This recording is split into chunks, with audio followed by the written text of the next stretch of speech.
ആ വന്നല്ലോ.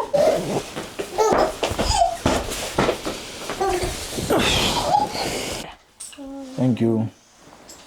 ഇന്ന് സെൽ മീറ്റിംഗ് ഉള്ള ദിവസമാണ്.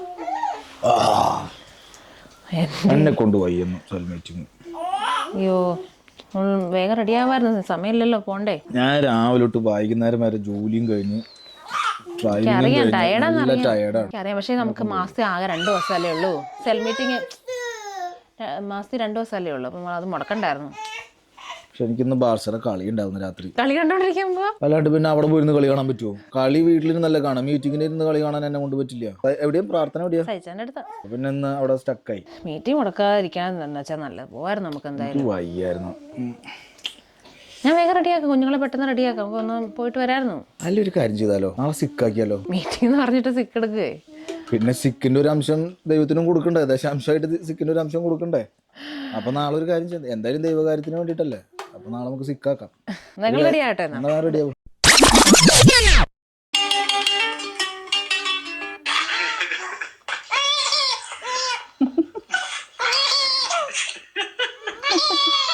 Never pay for your things that no one.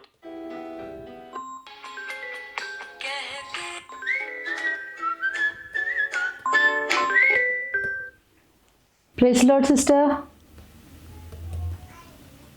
അയ്യോ എപ്പോഴായിരുന്നു? എന്നിട്ട് ഇപ്പം എങ്ങനെയുണ്ട്? വിഷമിക്കണ്ട കേട്ടോ, ഞാൻ പ്രാർത്ഥിക്കാം. ഞാൻ എൻ്റെ എല്ലാം ജോലി മാറ്റി വെച്ചിട്ട് ഇപ്പം തന്നെ ഇരുന്ന് പ്രാർത്ഥിക്കാം. സിസ്റ്റർ വിഷമിക്കണ്ട.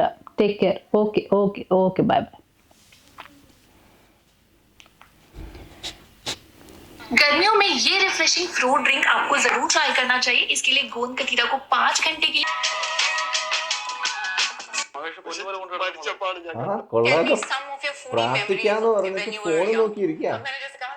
അത് നമ്മളിപ്പം സെൽ മീറ്റിംഗ് പോവല്ലേ, അപ്പൊ അവിടെ ഇരുന്ന് ഞാൻ മനസ്സിൽ പ്രാർത്ഥിച്ചോളാം. അപ്പൊ സെൽ മീറ്റിംഗിൽ പോയിട്ട് പ്രാർത്ഥിക്കണ്ടേ? 2 or 3 പേര് ഇരിക്കുന്നിടത്ത് ദൈവം ഉണ്ടെന്ന വചനം പറയുന്നത്. അപ്പൊ ഞാൻ അവിടെ ഇരുന്ന് മനസ്സിൽ പ്രാർത്ഥിക്കുമ്പോൾ ദൈവം നേരിട്ട് കേട്ടോളും. ഓരോ തട്ടിപ്പുമായിട്ട് ഇറങ്ങിയേക്കാ. നടക്കട്ടെ. പിള്ളേരെ സമയമായി സെൽ മീറ്റിംഗിന് പോകാൻ. എളുപ്പം ഗെറ്റ് റെഡി. മമ്മി ഞാൻ വരുന്നില്ല. എനിക്ക് എൻ്റെ പിള്ളേരുടെ ഏജ് ആരും ഇല്ല അവിടെ. അവിടെ നമ്മൾ കളിക്കാനല്ല പോകുന്നത്, പ്രാർത്ഥിക്കാനാ പോകുന്നത്. Okay, so no excuse, get ready fast. എന്തോ കഷ്ടമായി. എല്ലാ ആഴ്ചയും നമ്മുടെ വീട്ടിൽ വെച്ചാണല്ലോ ഈ സെൽ മീറ്റിംഗ് വെക്കുന്നത് വെച്ചാൽ വേറെ ആർക്കും ഒന്ന് വെച്ചുകൂടെ? എനിക്ക് വയ്യ, ജോലി എടുത്ത് ഞാൻ എൻ്റെ നടു വേണിക്കുക.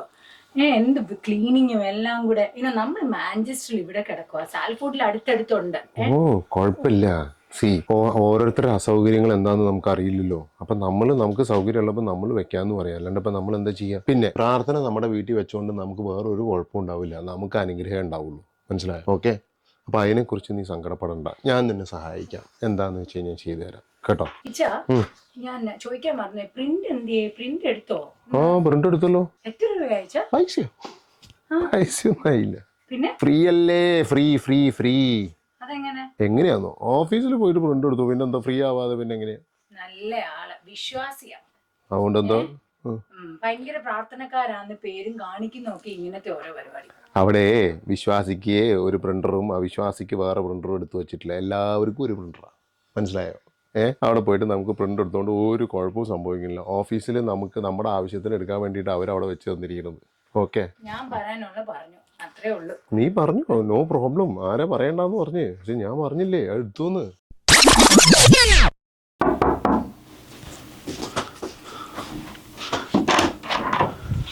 Oh my God, you again? ഞാൻ സാറിനെ കാണാൻ വന്നല്ലോ. ഞാൻ എന്റെ കൊച്ചപ്പിയെ കാണാൻ വന്നു. പിന്നെ ഡ്യൂട്ടിയിൽ കുഴപ്പമില്ലായിരുന്നു. പക്ഷെ കുട്ടറെ ഓടി വരൂ. ഇതാ നിങ്ങൾക്കുള്ള മരുന്നിതാ. മൂക്കടഞ്ഞാൽ ഒത്തിരി വരും. ബ്രൂഫൻ വേണോ ഐമോഡിയം വേണോ? നെഞ്ചരിച്ചിലിന് ഇതാ ഗ്യാവിസ്കോൺ. സാറിന്റെ വരട്ടിയൊറിക്കുള്ള മരുന്നല്ലോ ഉണ്ടോ? വരട്ടിച്ചൊറിക്കുള്ള മരുന്നില്ല, പക്ഷെ വായ് മൂടി കിട്ടാനുള്ള ബാൻഡേജ് ഉണ്ട്. എവിടുന്നാ ഇതൊക്കെ മോഷണം എന്ന് വെച്ചാൽ എന്തുവാ? മോഷണം എന്ന് വെച്ച് കഴിഞ്ഞാൽ വല്ലവനെ പറഞ്ഞു മോഷ്ടിക്കരുത്. ബൈബിളിൽ വെണ്ടയ്ക്ക കൽപ്പന എഴുതി വെച്ചിട്ടുണ്ട്. മോഷ്ടിക്കരുത്. സാറിന് മലയാളം അറിയോ? അറിയാം. ആ മോഷണം എന്തുവാ? വല്ലവരുടെ വീട്ടിൽ കയറി വീട് കുത്തി തുറന്ന് എടുക്കുക, അല്ലെങ്കിൽ ആരും ചെയ്യാത്ത ഇപ്പം സാറിന്റെ ലാപ്ടോപ്പ് ഞാൻ അടിച്ചോണ്ട് പോകുന്നൊക്കെ മോഷണം. അത് വെറൈറ്റി ആയിട്ട് മോഷ്ടിച്ചാലും എല്ലാരും ചെയ്യുന്നത് മോഷണമല്ല, മാനേജർ വരെ എടുത്തോണ്ട് പോകുന്നു. പിന്നെ എന്താ തെറ്റ്? എല്ലാരും മോഷ്ടിക്കുന്ന നമ്മൾ മോഷ്ടിക്കണോ? മാനേജർ എന്ന് വെച്ചാൽ റൂളെല്ലാം അറിയാവുന്ന ആളായിരിക്കും. പുള്ളിക്കാരി എടുക്കുന്നെങ്കിൽ പിന്നെ എനിക്ക് എന്തെടുത്താല്? അപ്പൊ പ്രധാനമന്ത്രി അഴിമതി കാണിക്കണമെന്ന് വിചാരിച്ചിട്ട് ഉദ്യോഗസ്ഥർക്കല്ല അത് അഴിമതി കാണിക്കാവോ? അങ്ങനൊന്നും ഇവിടെ പറഞ്ഞാൽ ഒന്നും ജീവിക്കാൻ പറ്റില്ല സാറ്. അതെ, ഇതൊക്കെ ഈ ഉടായ്പെല്ലാം കഴിഞ്ഞിട്ട് സെൽ മീറ്റിങ്ങിന് പോകേണ്ടതാ. സെൽ മീറ്റിങ്ങിന് ഞാൻ ഇത് തെറ്റാണെന്ന് എനിക്ക് തോന്നുന്നില്ല. എല്ലാവരും ചെയ്തോളൂ. ഇപ്പൊ ഞാൻ മാത്രം ചെയ്തായിരിക്കും. അതെ, ഞാൻ റോയിന്ന് വിളിക്കട്ടെ, സെൽ മീറ്റിങ്ങിന് പോകണ്ടേ? അന്ന് ഞാൻ വേഗം റെഡി ആവാൻ നോക്കാം. ഓക്കെ. ഞാനും അതങ്ങനെ ഒരു മാസം മുമ്പ് കഴിച്ചപ്പോഴൊന്നും വലിയ സുഖം തോന്നിയില്ല. പക്ഷെ ഇപ്പൊ ഓക്കെ ആയിരുന്നു. ഇപ്പച്ച എന്തുകൊണ്ട് വിഷയം? സുഖമായിട്ടിരിക്കുന്നോ? ആടാ, എന്നാ ഉണ്ട്? ഇങ്ങനെയൊക്കെ പോന്നച്ചാ, സന്തോഷമായിട്ടിരിക്കുന്നു. എടാ പിന്നെ നീ വൈകിട്ട് സെൽ മീറ്റിങ്ങിന് വരികയല്ലേ? ഇന്ന് എന്തായാലും ഉറപ്പായിട്ടും വരുവച്ചാ. എന്തോ കാര്യം ഉണ്ടല്ലോടാ. ചെറിയൊരു കാര്യം ഉണ്ടച്ചാ. എന്നതാ? നമ്മുടെ നാട്ടിൽ നിന്നേ നമ്മുടെ റിനോജ് പോയിട്ട് വന്നപ്പോ എനിക്കൊരു സെറ്റ് മുണ്ടും ഷർട്ടും കൊണ്ട് തന്നേ. അപ്പൊ അതൊക്കെ ഇട്ടൊന്ന് ചെത്തി എന്ന് ഇറങ്ങാം ഇന്ന്. എടാ അത് ചർച്ച ഇടാൻ മേലെ 150 പേരെ കാണിക്കാമല്ലോ. ഞാനിത് വൈകിട്ട് കൊണ്ടുവന്ന് അതേപോലെ അങ്ങ് ഊർന്ന് ഇറങ്ങും ഇതിനകത്ത് നിന്ന്. ഞായറാഴ്ച രാവിലെ ഊർന്ന് ഇതിനകത്ത് കയറും. ചർച്ചിലൊക്കെ വരും. സെറ്റല്ലേ? അപ്പം ഊർന്ന് ഇറങ്ങുമ്പോഴും കയറുമ്പോഴേ മുറിയാതെ നോക്കണം. എടാ അതെ, പാസ് പറഞ്ഞേക്കുന്ന ചർച്ചിൽ കുളിച്ചിട്ടൊക്കെ വരണമെന്നാണ്. പാസ് കുളിച്ചിട്ട് വരണമെന്നല്ലേ പറയാം. ഞാൻ കുളിക്കാറുണ്ട്, നനച്ചിട്ട് വരണമെന്ന് പറഞ്ഞിട്ടില്ലല്ലോ. അതില്ല, സ്പ്രേ ഒക്കെ അടിച്ച് നല്ല കുട്ടപ്പനായിട്ട് അങ്ങ് എത്തും. എവിടെ ഇരിക്കുന്നൊന്ന് പറയണേ, മാറിയിരിക്കാമല്ലോ. ഒന്ന് പോവാച്ചാ. എന്നാ ശരി, നമുക്ക് എന്നാ പ്രാർത്ഥനയ്ക്ക് കാണാം. Okay, bye bye. ഓക്കെടാ. ഇന്ന് ഞാനൊരു പൊളി പൊളിക്കും. എന്താ ചേച്ചാ ഇന്നിട്ടോണ്ട് പോകുന്നത് തന്നെയല്ലേ അടുത്ത ഞായറാഴ്ച ഇട്ടോണ്ട് പോകുന്നത്? അത് മോശമല്ലയോ കാണിക്കുന്നേ? ചേട്ടാ ജിൻസി പറയുന്ന കാര്യമില്ലേ? ജിൻസി, എന്നെ നീ കൂടുതൽ പഠിപ്പിക്കാൻ പറ്റില്ല. എനിക്കറിയാം എങ്ങനെ പോകണം വരണമെന്നൊക്കെ കേട്ടോ. നിന്നോടും കൂടാ കേട്ടോ. പോവാറായില്ലേ?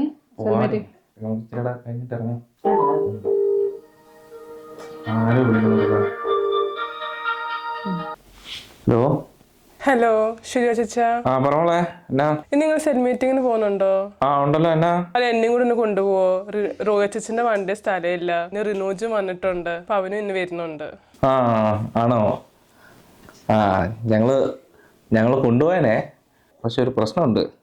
റോഡ് മൊത്തം സിഗ്നലും മറ്റേ എന്നാ വരയും കുരയൊക്കെ അല്ലേ, അതുവഴിയൊക്കെ പോകാനൊക്കെ കഷ്ടമാണ്. ആണോ? പിന്നല്ല, ഞങ്ങൾ തന്നെ ഒരു വിധത്തിലാണ് പോകുന്നത്. ഇല്ലാതെ ഞങ്ങൾ കൊണ്ടുപോകാൻ കേട്ടോ. ആണോ? എന്നാ ഓക്കെ, സാരമില്ല. ഞാൻ ഊബർ ബുക്ക് ചെയ്ത് പോയിക്കോളാം. ഓക്കെ മോളെ. എന്തൊക്കെ കള്ളത്തിന് പറയുന്നേ?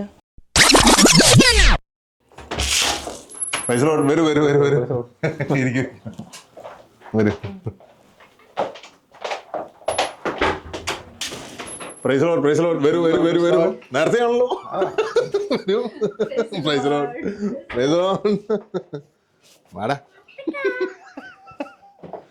സഹിച്ച അഖിൽ ബ്രോ വിളിച്ചായിരുന്നോ? വരുന്നു പറഞ്ഞിട്ടുണ്ടോ? വരാന്ന് പറഞ്ഞിട്ടുണ്ടായിരുന്നേ. നീ ഒന്ന് വിളിച്ചു നോക്കാം.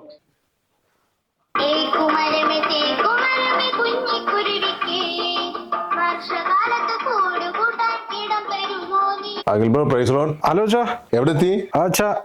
എന്ത് മനസ്സിലായില്ല? അല്ല, ഇന്ന് സെൽ മീറ്റിംഗ് അല്ലേ? അപ്പൊ എവിടെ എത്തി?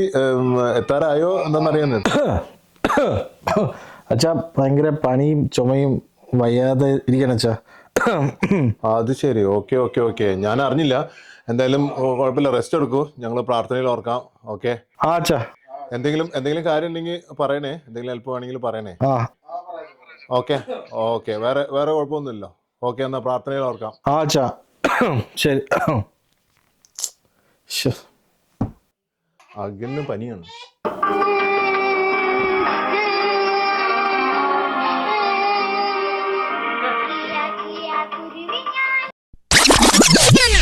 പ്രിയമുള്ളവരെ, സങ്കീർത്തക്കാരനായ ദാവീദ് പറയുന്ന ഒരു വേദഭാഗമുണ്ട്. അതിപ്രകാരമാണ്: യഹോവയെ രക്ഷിക്കണമേ, ഭക്തന്മാർ ഇല്ലാതെ പോകുന്നു, വിശ്വസ്തന്മാർ മനുഷ്യപുത്രന്മാരിൽ കുറഞ്ഞിരിക്കുന്നു. ദൈവം നോക്കുന്നത് വിശ്വസ്തന്മാരെയാണ്. നമ്മൾ എവിടെയെല്ലാം നമ്മൾ വിശ്വസ്തത കാണിക്കാൻ പറ്റുമോ അവിടെ എല്ലാം നമ്മൾ വിശ്വസ്തരായിരിക്കണം.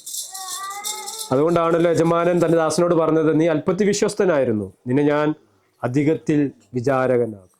പ്രിയമുള്ളവർ, നമ്മളായിരിക്കുന്ന ജോലി മേഖലകളിൽ, നമ്മളായിരിക്കുന്ന സ്ഥാപനങ്ങളിൽ, സഭയിൽ, നമ്മുടെ ഭവനത്തിൽ, നമ്മുടെ ചാർച്ചക്കാരുടെ ഇടയിൽ, അയൽപക്കക്കാരുടെ ഇടയിലൊക്കെ നമ്മൾ വിശ്വസ്തരായിരുന്നാൽ ദൈവം നമ്മെ അധികത്തിൽ വിചാരകനാക്കും. അതുകൊണ്ടാണ് വെളിപ്പാട് പുസ്തകത്തിൽ പറയുന്നു, മരണപര്യന്തം വിശ്വസ്തനായിരിക്കുക, എന്നാൽ ജീവകിരീടം പ്രാപിക്കും. അങ്ങനെയെങ്കിൽ ഈ ദിവസങ്ങളിൽ വിശ്വസ്തയോടുകൂടി നമുക്ക് ക്രിസ്തീയ ജീവിതം നയിക്കാം. കർത്താവ് നിങ്ങളേവരെ അതിനായി സഹായിക്കട്ടെ. വിശ്വസ്തനായിടുവാൻ